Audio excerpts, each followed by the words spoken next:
আমার মনে হয় আমরাই প্রথম রাজনৈতিক দল সম্পূর্ণ প্রার্থী তালিকা আমরা আজকে মানুষের কাছে ঘোষণা করবো।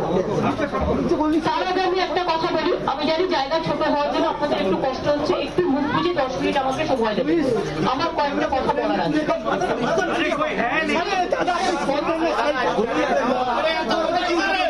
এত কিসের কথা তোমাদের?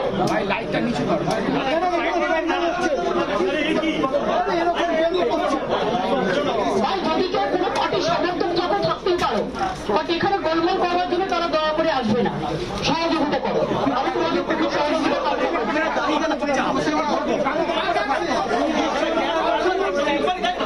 আমি আপনাদের আবার বলি, চ্যালেঞ্জ হবে আপনারা শান্ত रहे, আপনারা শান্ত रहे প্লিজ, মেহরবানি করকে।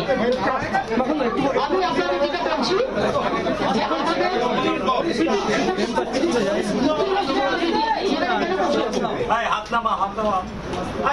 আমি আপনাদের আবার বলি যে আজকের এই গুরুত্বপূর্ণ সময়ে আমরা আমাদের ইলেকশন কমিটিকে নিয়ে 294টা সিটে যে তৃণমূল কংগ্রেসের প্রার্থী তালিকা, তার মধ্যে 294টা সিটের মধ্যে 291টা সিটের তালিকা আমরা আজকে ঘোষণা করছি এবং 3টি পাহাড়ের সিট কার্শিয়াং, কালিম্পং এবং দার্জিলিং, এটাতে আমরা কন্টেস্ট করছি না, কিন্তু আমাদের বন্ধুরা কন্টেস্ট করবে।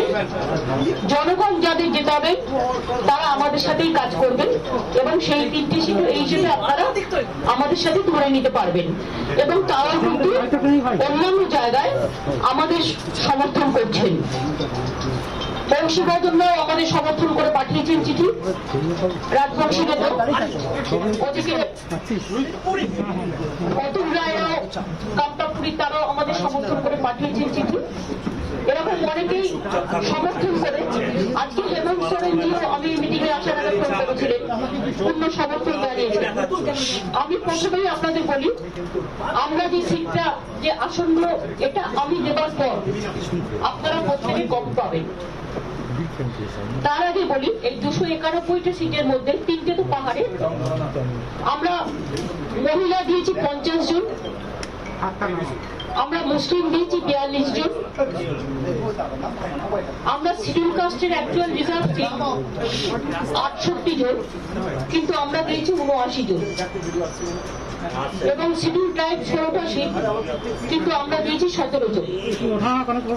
এই হিসাবে হয়তো অনেককে আমার বাদ দিতে হয়েছে, সেক্ষেত্রে আপনারা জানেন দলের একটা পলিসি ডিসিশন হয়েছে যাদের 80+ হয়ে গেছে because of the Covid situation এবং যেহেতু 80+ পোস্টাল ব্যালট অ্যালাউ করেছে ইলেকশন কমিশন, তাই ইলেকশন কমিশনের এটাকে রেসপেক্ট দিয়ে আমাদের দল একটা সিদ্ধান্ত নিয়েছে যারা 80+ তারা ইলেকশনে কন্টেস্ট না করে পার্টিকে সাহায্য করবে বিভিন্নভাবে এবং আমরাও তাদের বিভিন্নভাবে পার্টিতে কাজে লাগাবো। তাদের কাছে আমরা কৃতজ্ঞ, তারা এতদিন ধরে যে সার্ভিস দলকে দিয়েছেন, নতুন করে আমি আর তাদের নাম বলতে চাই না, আমি তাদের আমাদের প্রণাম জানাই, আমাদের কৃতজ্ঞতা জানাই, আমাদের অভিনন্দন জানাই।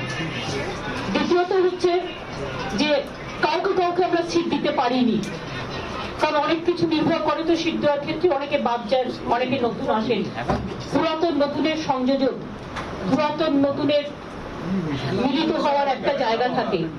পুরাতনরাও যেমন থাকবে নবীনরা, আবার নবীনদেরও কিছু কিছু তুলে আনতে হয়, কারণ আগামী দিনটাও তাদের করতে হবে। আবার কোথাও কোথাও কিছু স্থানীয় সমস্যাও থাকে, মানুষ যেটা পছন্দ করে সবটা হয়তো আমরা পারি না করতে, পারলে আরো খুশি হতাম, যতটা পারি চেষ্টা করি।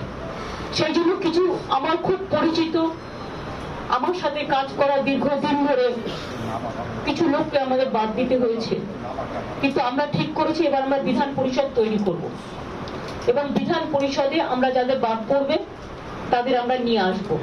যেমন আমার সহকর্মী পূর্ণেন্দু বোস আমার নন্দীগ্রাম ইলেকশনের দায়িত্ব নিয়ে গেছে, ওনাকে আমরা বিধান পরিষদে সুযোগ পেলেই নিয়ে আসবো।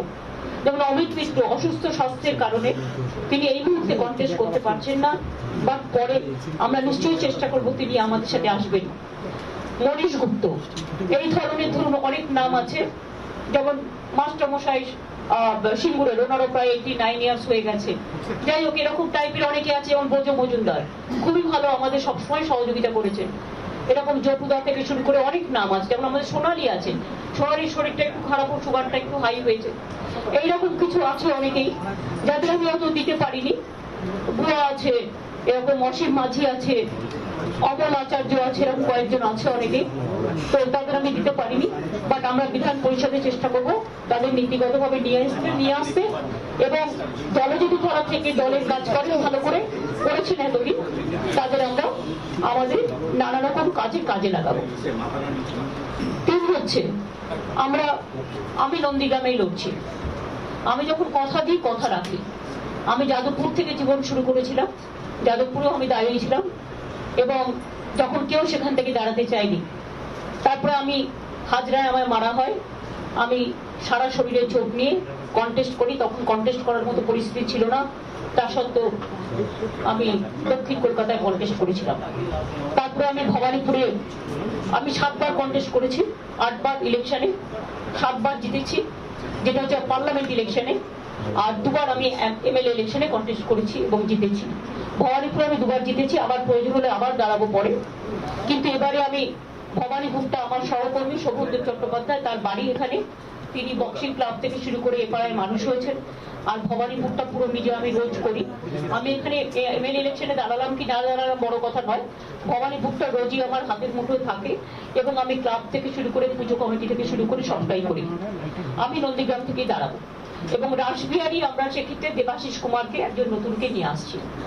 যেমন আমি আপনাদের বলি, 2-1টা অতীন ঘোষ দাঁড়াচ্ছে, माला शाह शरीफটা একটু ভালো कुमार को भवानीपुर से नए तौर पे लेकर आ जा रहा है। ওখানে দাঁড়াচ্ছে। যেমন স্মিতা বক্সি সিটটা, স্মিতা আমার খুবই ফেভারিট মেয়ে, ভালো মেয়ে, কিন্তু একটু রাজনৈতিক কারণে ওই সিটটা আমরা বিবেক গুপ্তা, সাতমার কাগজের এডিটর, स्मिता बख्शी को इस बार उम्मीदवार नहीं बनाया जा रहा है, किसी राजनीतिक कारण की वजह से वहाँ पे किसी और को उम्मीदवार के तौर पे खड़ा किया जाएगा। আমরা লাভলিকে দাঁড় করাচ্ছি।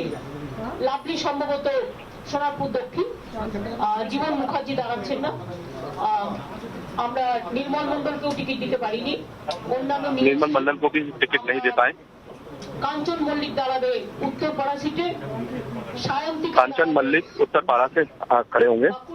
বাঁকুড়া সিটে, জুন বালিয়া দাঁড়াবে মিদনাপুর সিটে, বিদেশ বোস দাঁড়াবে উলুবেড়িয়ার, ওটা উলুবেড়িয়া কোন সিট, এক সেকেন্ড,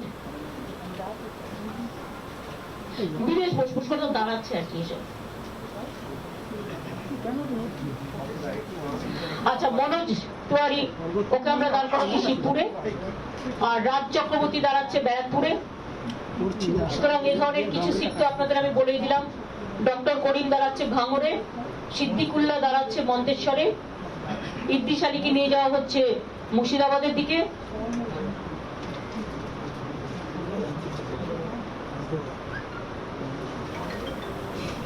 আর ঝাড়গ্রাম সিটটা দাঁড়াচ্ছে চুনি হাসদার মেয়ে বা বীরবাহা হাসদা, ও আপনারা জানেন बीरबाहा हासदा झारग्राम से জেনারেল সিটে ওকে দেওয়া হচ্ছে, ও একজন ফিল্ম স্টার, आदिवासी है लेकिन उन्हें जनरल सीट पर लाया गया है।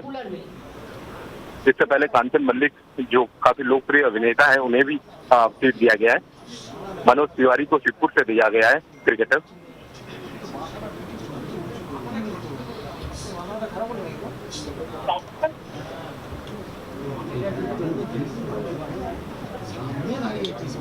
আর বাদ বাকি আমরা মিলিয়ে মিশিয়ে যতটা পেরেছি, ইয়াংদেরও কিন্তু আমরা অনেক দিয়েছি, মানে বিশেষ করে নিউ জেনারেশন। আমার তো মনে হয় আমি 27-28 न्यू जनरेशन से जो आते हैं उन्हें ज्यादा अहमियत दिया गया है इस बार के उम्मीदवार की तालिका में। এরকমও অনেক আছে, সেটা আপনারা দেখে নিয়ে টোটালটা। टीएमसी की लिस्ट जारी हो रही है और सबसे बड़ी खबर यह है कि नंदीग्राम से चुनाव तो लड़ेंगी ममता बनर्जी, लेकिन भवानीपुर से नहीं लड़ेंगी, यानी सिर्फ एक सीट पर होंगी।